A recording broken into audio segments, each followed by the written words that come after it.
महादेव और पार्वती दोनों कैलाश के शिखर में पर बैसल रहे। पार्वती कहलखिन महादेव के जे हे प्राणनाथ, अहाँ तो सबटा बात बुझै छियै, कहू जे कोन एहन उत्तम व्रत छै, ताहि व्रत के क्यों पालन करै छै तऽ जीवित पुत्र के प्राप्त होइ छै, से ई व्रत के हमरा नियम कहू। महादेव कहलखिन जे कृष्ण पक्ष आर शुक्ल पक्ष होइ छै, तऽ आश्विन मास के कृष्ण पक्ष में अष्टमी तिथि क जे किओ जितवाहनक व्रत करैया ओ जीवित पुत्र के प्राप्त करैया। ई बहुत उत्तम व्रत छै जे पुत्रवती, सुहागवती और धर्मवती ओ पुत्र के जीवित पुत्र के प्राप्त करैया, सुख विलास ओकर सबटा पूरा होइ छै। ई व्रत आश्विन में कृष्ण पक्ष में अष्टमी तिथि का लोग स्त्रमण सब करै छथि। ओही सुनलनि पार्वती ओहिठाम कनकापुर नगर बस्ती रहे, ओहि बस्ती के स्त्रमण सब गोटे आ ओहिठाम नर्मदा तीर रहे। ओ नर्मदा तीर में कनकापुर नगर के स्त्रमण सब जितिया व्रत केलनि। सब गोटे स्नान करऽ एली, स्नान कऽ कऽ पूजा केलनि आ पूजा कऽ कऽ अपन अपन घर गेली। ओहिठाम बड़ा विशाल एकटा पाकड़ के गाछ रहे, आ पाकड़ के गाछ में बड़ा विशाल एकटा ढोढ़र रहे। ओहि ढोढ़र में गिदारनी रहैत वास करैत, आ पाकड़ के गाछ के ऊपर में चिल्होरनी रहथिन खोटा लगा कऽ। दुनू गोटे एकठाम रहऽ लगलखिन। तऽ स्वाभाविक गप छै जे दू गोटे एकठाम रहब तऽ मित्रता भऽ जायत। दुनू के बड़ा प्रेम मित्रता भऽ गेलन, दुनू के संगी लागि गेलन। ओ दुनू कहलखिन कि जे गिदारनी कहलखिन चिल्होरनी के जे बहिन, हमहूँ अहाँ पोरकासँ जितिया व्रत करब, कथा सुनब, नर्मदा नदी में स्नान करब, से बड़ सुंदर लगै छै। अगिला साल जितिया व्रत आयल तऽ ओहो गिदारनी आ चिल्होरनी जितिया व्रत केलन। नर्मदा कनकापुर नगर के स्त्रमण से व्रत केली। ओहिठाम नर्मदा नदी रहे, नर्मदा नदी में स्नान केलनि। आ ओ छै जितिया व्रत के जे बहुत उत्तम प्रधान छै व्रत के। ओहिठाम पाकड़ के गाछ रहे, ओ सब गोटे नाना प्रकार के फल फूल प्रसाद नैवेद्य दऽ कऽ पूजा केलनि, नैवेद्य चढ़ली, कथा सुनली। ओ सब अपना अपना घर गेली। इहो दुनू व्रत केलथि। तऽ एखनो छै जे केओ मिथिला में जितिया व्रत करै छथि, पूजा करै छथि, तो आंगने में अपना अंगना में ओ बना लै छथि नदी, ओहिमे जल भरि दै छथिन और भरि दिन व्रत करै छथि। राति में जिनका ओरियान छनि से पैटवा आनै छथि बना कऽ। चिल्होरनी के गिदारनी के पूजा करै छथि, जागरण करै छथि, भरि राति प्रातः भेने विसर्जन करै छथि। पंडित के दक्षिणा दै छथिन, ब्राह्मण भोजन करा कऽ पारणा करै छथि। जकरा नहीं सामर्थ छै तऽ सोझे व्रत कऽ कऽ कथा सुनि कऽ अपन पारणा कऽ लैया। तऽ हम 56टा जितिया व्रत केलहुँ हैं। हम 82 वर्षक छी, 56टा हम जितिया व्रत केलहुँ हैं। तऽ हम राति पूजा नहीं करै छी, भिनसर में नहा सुना कऽ आर अपन 2-4 गोटे हमरा लग में रहै छथि। तऽ कथा तऽ बहुत विस्तार छै संस्कृत में, भागवत में, हम ओते नहीं कहि सकै छी। संक्षेप में जे हमरा अबैया से हम सुना रहल छी। व्रत करै छी तऽ हम अपन पिठार पीस लै छी, प्रसाद जे जुड़े से प्रसाद लऽ कऽ आ गाय गोबर के चिल्ही सियानी बना लै छी। पूजा कऽ लै छी आ हुनका विसर्जन नहि करै छनि, हुनका उठा कऽ राखि देलहुँ आ प्रातः काल पारना दिन हुनका विसर्जन कऽ कऽ जड़मे दऽ छियनि। तकर बाद हम एकटा ब्राह्मण खुआ कऽ जे जैसे दक्षिणा दऽ कऽ हम अपन पारना करै छी। बड़ बढ़िआँ दुनू गोटे व्रत केलनि। आब ओहिठाम कथा तथा सुनि कऽ ओसभ चलि गेलखिन। ओही गाँवमे एकटा साहूकार रहथि। साहूकारके ओहिठाम कनकापुर नगरमे एकटा साहूकार रहथि। हुनका एकेटा पुत्र बेटा रहनि। एहना कि नहि भेलै कि हुनकर पुत्र खतम भऽ गेलनि। चाहे ओहिठाम मरस्थान घूमि रहै, ओहिठाम मुर्दा सब जड़ै, ओहि नर्मदा नदीमे तीरमे ओ बच्चाके लेके दाह संस्कार करऽ ले। ओ जहाँ बच्चाके संस्कार भेलै 4 बजे समय रहै, एहन अन्हर बिहारि तूफान एलै जो आधा छिधा जरा कऽ सब भागि गेल। आ साँझ पड़ि गेल। आ गिधानी जे रहै ढोढ़ैलमे से भरिका व्रत केने रहथि। आ हुनका मोन होइ जे कखन ई हम भक्षण करी। आब हुनका मोन बेकल भऽ गेलनि। आब ओ चिरौनी कहऽ लगलखिन जे बहिन सुतल छी कि जागल छी। तऽ ओ कहलखिन बहिन कोनो चिंता नहि करू, हम जगले छी। फेर थोड़े काल बीते तऽ फेर कहथिन बहिन सुतल छी कि जागल छी। फेर ओ कहथिन जे बहिन कोनो चिंता नहीं, हम जगले छी। एना पक्का फेर 3 बेर पूछलखिन। फेर ओ पूछलखिन बहिन सुतल छी कि जागल छी। तऽ बहिन जगले छी, कोनो चिंता नहीं करू। तकर बाद हुनका चिरौनीके किछु मोनमे शक भऽ गेलनि जे बारम्बार किया पूछै छथि। ओ अंठा देलखिन। फेर ओ पूछलखिन बहिन सुतल छी कि जागल छी। तऽ ओ अंठा देलखिन। फेर पूछलखिन बहिन सुतल छी कि जागल, फेर अंठा देलखिन। फेर पूछलखिन 3 बेर, पूछलखिन 3 बेर। फेर कहलखिन जे बहिन सुतल छी कि जागल, ओ अंठा देलखिन। गिदारनीके भेलनि कि सुति रहली। गिदारनी गेली आ मुँह लला ओ नर्मदा नदीमे सब पानि आनि कऽ ओ अचियाके मिझा देलखिन। आ मिझा कऽ भारी पेट जते जिनका भूखल रहथि सबटा भक्षण कऽ लेली, खा लेली। आ आब थोड़े आनि कऽ ओहि ढोढ़ैमे कऽ राखि देलखिन। ये काल्हि पारना करब। आ चिरौनी सबटा देखैत रहथिन ऊपरसँ। बड़ बढ़िआँ ई छूट भऽ गेली। चिरौनी जे दुनू आदमी व्रत केलक जे काल्हि स्नान सब स्नान करथिन, पूजा करथिन, कथा सुनथिन, हमहूँ अहाँ व्रत करब। आ खीरा ओकरे छीटल रहतै पारना करब। ई तऽ पारना कऽ लेली। फिर 4 बजे भोरसँ हल्ला करऽ लगलखिन बहिन सुतल छी कि जागल छी, उठू चलू पारना करऽ ले। चिरौनी कहलखिन बहिन अहाँ जाउ, अहाँ पारना करू, हम एखन पारना नहीं करब। फेर पूछथिन बहिन चलू पारना करऽ ले, पारना बेर भऽ गेल।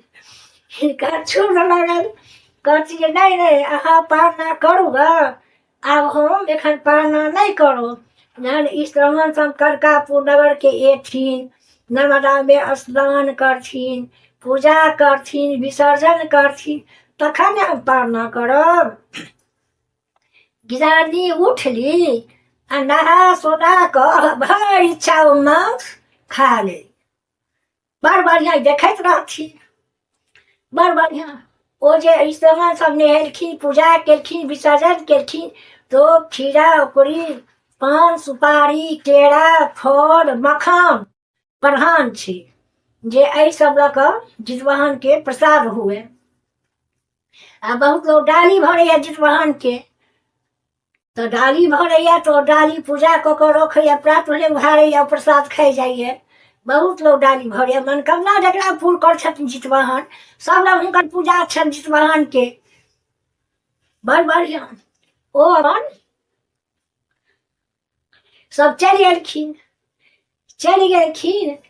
तऽ जहन शरीर विध भेलनि तऽ दुनू कहलखिन कि चिरौनी कहलखिन बहिन चलू काशी। काशीमे शरीर त्यागब आ जे कामना करब से पूरा हैत। चलि गेली काशी।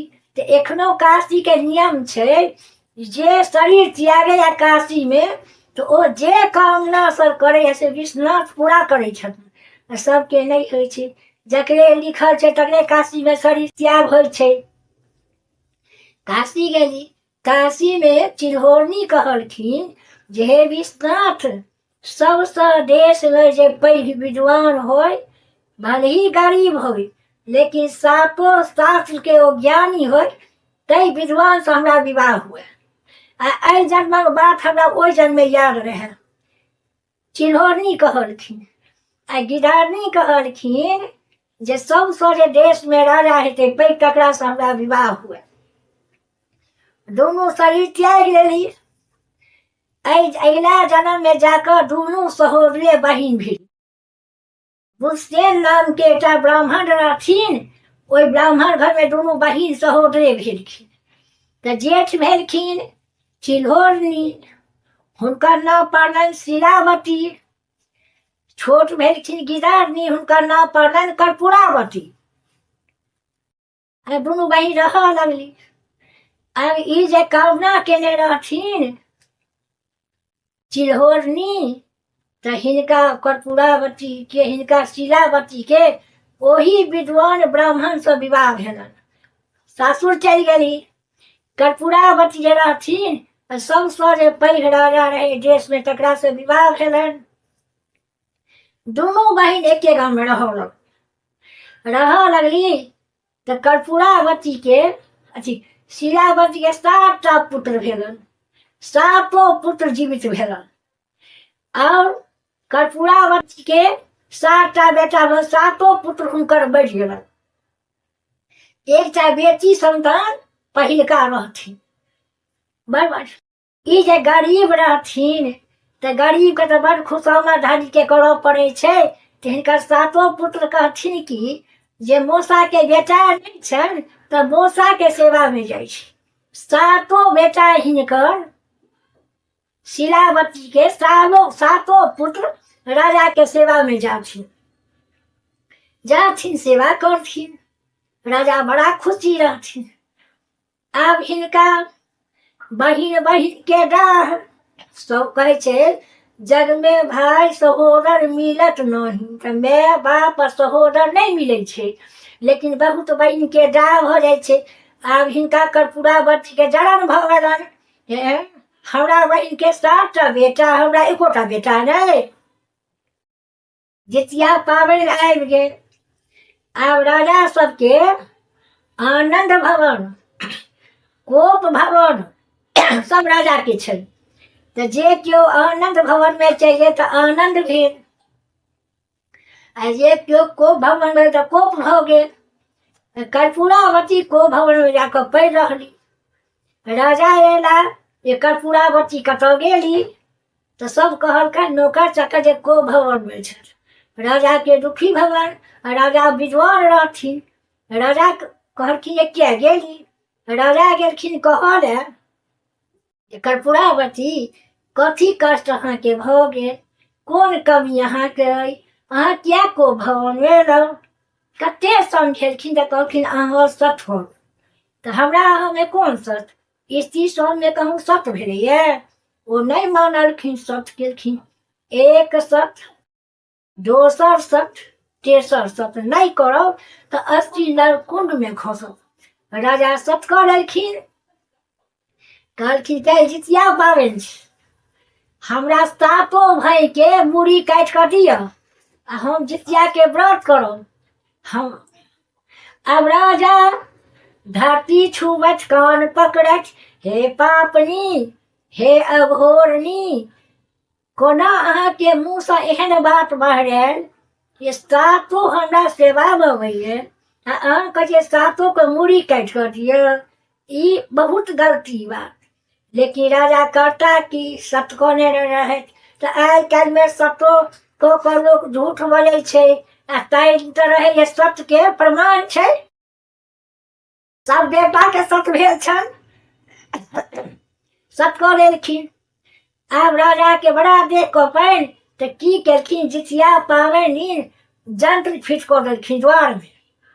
7 भाई जे घर में पैसे तो सातों के मूड़ी कटल जाए, धर खोसे एक दिस मूड़ी खोसे एक दिस, धर खोसे एक दिस मूड़ी खोसे एक, एवं प्रकार सातों के मूड़ी कट गए तहन राजा नौकर से कहलखिन जे दौड़ कर्पूरावती आई जितिया व्रत केली है।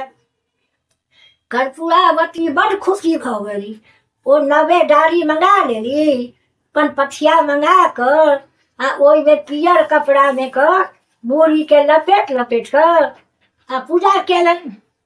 आ खवासनी कहलखिन जे हमरा बहिन के दऽ सातों पुतहु के दऽ दियही जे अपन अपन पति जेता तऽ मौसी जितिया व्रत करते प्रसाद कहबनि खाय ले। आ कोठा पर जाकऽ देखऽ लगलखिन ये सातों जे मूड़ी उघाते डाली तो सातों चिचिएतै कानतै तो हमरा मोन खुशी है। आब ई कोठा पर चढ़ गेली कर्पूरावती, आ एके गाँव में रहथिन दुनू बहिन। ओ हुनकर सातों पुतहु बहुत पतिव्रता रहथिन, साउस के आज्ञा पालन करथिन। साउस कहलखिन कि जे मौसी के लिए जितिया व्रत भगवती हमें ढाई आओ। आ सातों भाई जे गेलखिन है मौसा के सेवा में, तो सातों भाई जे सातों दियादनी प्रसाद खाय ले जे मौसी जितिया व्रत केलखिन।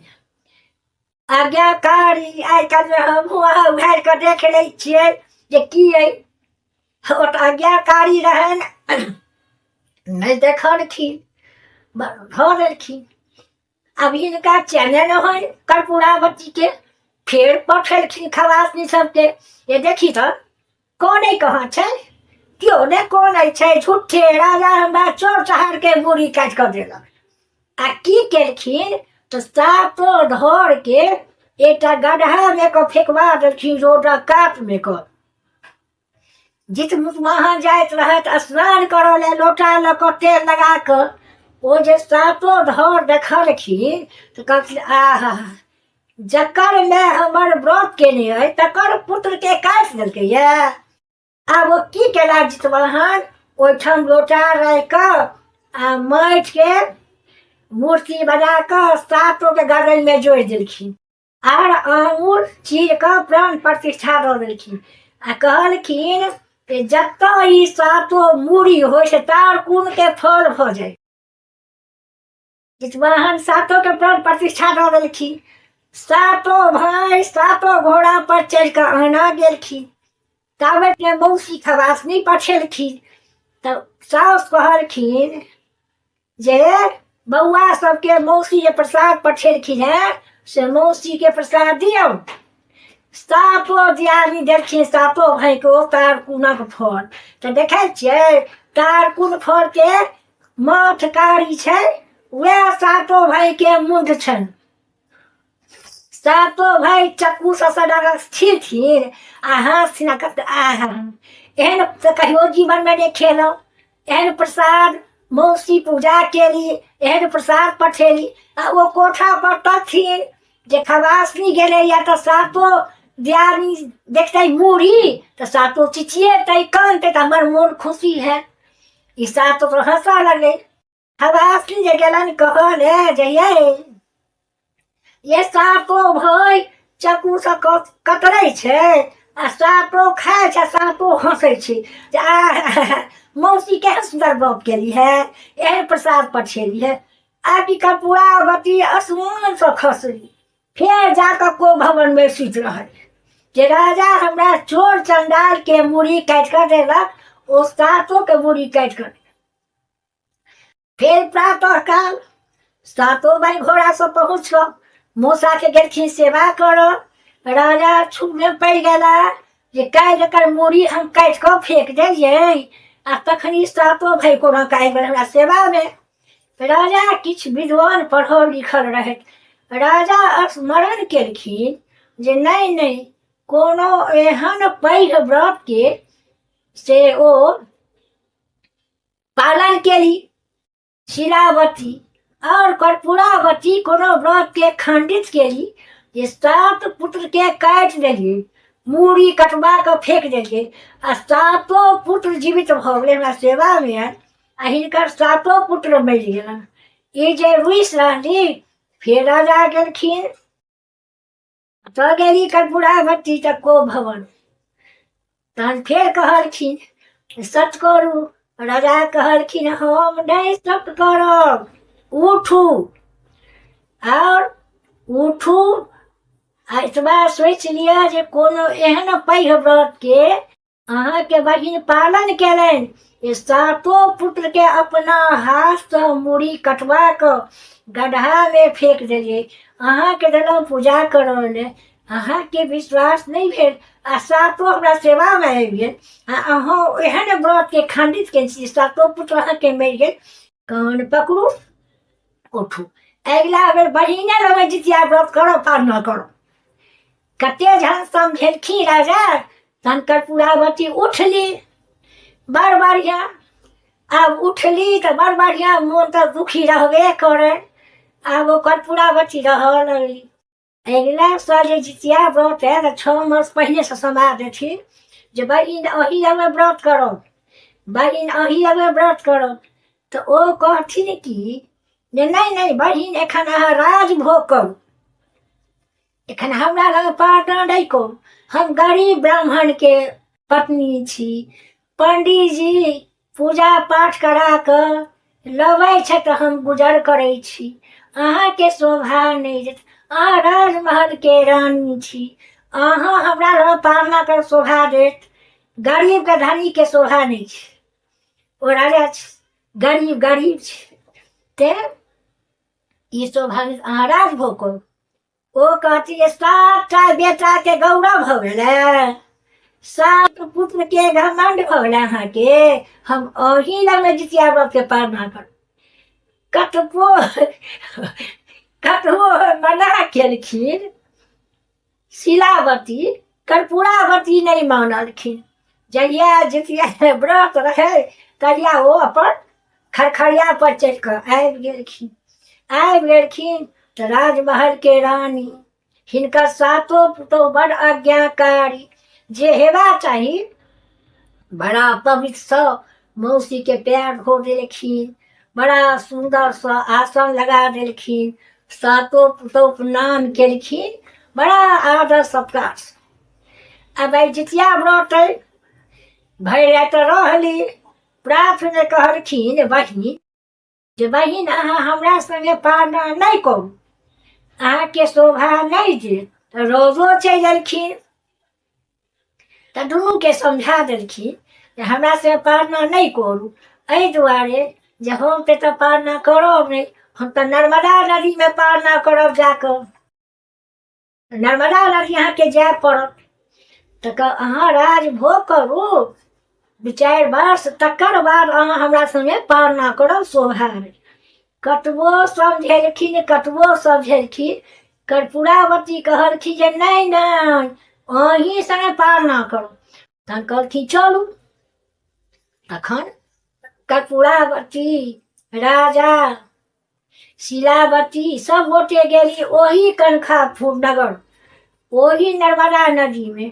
तो ओही ना वो कनकापुर बस्ती रहे, मरुस्थलीन भूमि रहे, ओहिठाम नर्मदा नदी रहथिन और ओही ठाम पाकड़ के गाछ रहे, ओही ठाम वो चिल्होनी के खोता ऊपर में रहे, गिरानी के ढोरहर में रहे।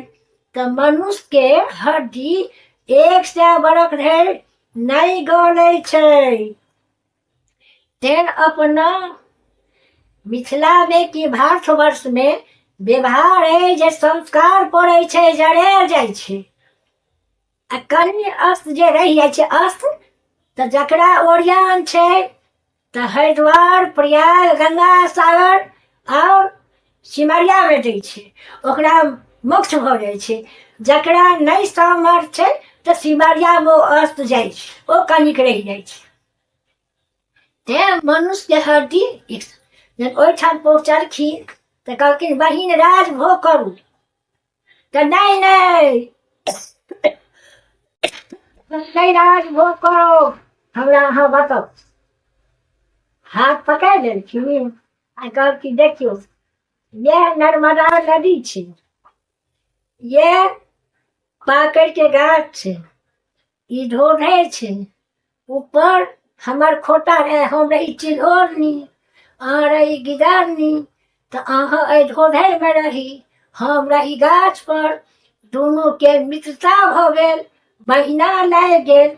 कनकापुर स्नान सब नर्मदा में नहा कऽ एहि पाकरि गाछ तर पूजा केलखिन, नाना प्रकार के फल फूल पटक्खा लऽ कऽ पूजा केलखिन। हमहूँ अहाँ कामना केलहुँ व्रत करब, तऽ अहूँ केलहुँ व्रत, हमहूँ केलहुँ व्रत। आ इएह मरोथन भूमि, इएह चिता छै, देखै छियै चिता, इएह चिता छै। ओ कनकापुर नगर के एकटा साहूकार रहे, ओकर बेटा मरि गेलै, एकेटा बेटा रहे, ओकरा संस्कार देबऽ एलै 4 बजे में। ओही काल में अन्हर बिहाड़ि पानि एलै, मुर्दा के आधा छे जला के भागि गेलै। आब साँझ पड़लै, आब अहाँ हमरा कहऽ लगलहुँ बहिन सुतल छी कि जागल छी, सुतल छी कि जागल छी। तऽ 1 बेर 2 बेर 3 बेर हम कहलहुँ हाँ। तकर बाद अहाँ फेर कहलहुँ तऽ हमरा तक भऽ गेल, हम तऽ जगले पूरा बीतल देखलहुँ। अहाँ 3 बेर टोकलहुँ, हम नहि बजलहुँ, अहाँ उठलहुँ मुँह लपै लऽ कऽ, चिता बुझा कऽ भरि इच्छा अहाँ मांस भोजन कऽ लेलहुँ। और अहाँ चाह ले कऽ रखलहुँ भोरहरि में कऽ, भोर में खायब। हम पूरा बीतल देखैत रही, फिर 4 बजे भोर से अहाँ हल्ला करऽ लगलहुँ बहिन उठू पारना करू। हम कहलहुँ जे अहाँ करू पारना, हम नहीं करब। जहन स्नान सब एथिन कनकापुर नगर के, सब स्नान करथिन, पूजा करथिन, विसर्जन करथिन, कथा सुन कऽ तहन खीरा औंकड़ी छीटल हम खायब। अहाँ पारना कऽ लेलहुँ। चाहे देखियौ मनुष्य के हड्डी 100 बरख धरि नहीं गलै छै। तें हम मिथिला में व्यवहार छै, भारतवर्ष में व्यवहार छै जे एहि शरीर के संस्कार पड़ै छै तऽ जरि जाइ छै। आ यह नर्मदा नदी छै, हुनका एहन अंधेज मोन भऽ गेलनि जे बाप रे बाप कते भारी हम व्रत के भंग केलहुँ। ओहिठाम ओ शरीर त्याग देलखिन, त्याग कऽ ओहिठाम राजा रहथिन, बहिन रहथिन, तिलंजे दऽ देलखिन। आ तिलंजे जऽ कऽ अपना अपना घर गेलखिन। तऽ शिलावती अपन 7 पुत्र लऽ कऽ राजपाट केलनि। राजा के तकर पुरावती चलि गेलखिन। एकटा शिला नाम के पुत्री रहथिन जेठ संतान, ओहि बेटी लऽ कऽ अपन ओ राजपाट केलनि। कथा बहुत विस्तार छै, लेकिन हम ओते नहीं कहि सकै छी, बस कृत में छै। तऽ हम संक्षेप में जे हमरा अबैया से हम 4 अक्षर सुना देलहुँ अहाँ सबके।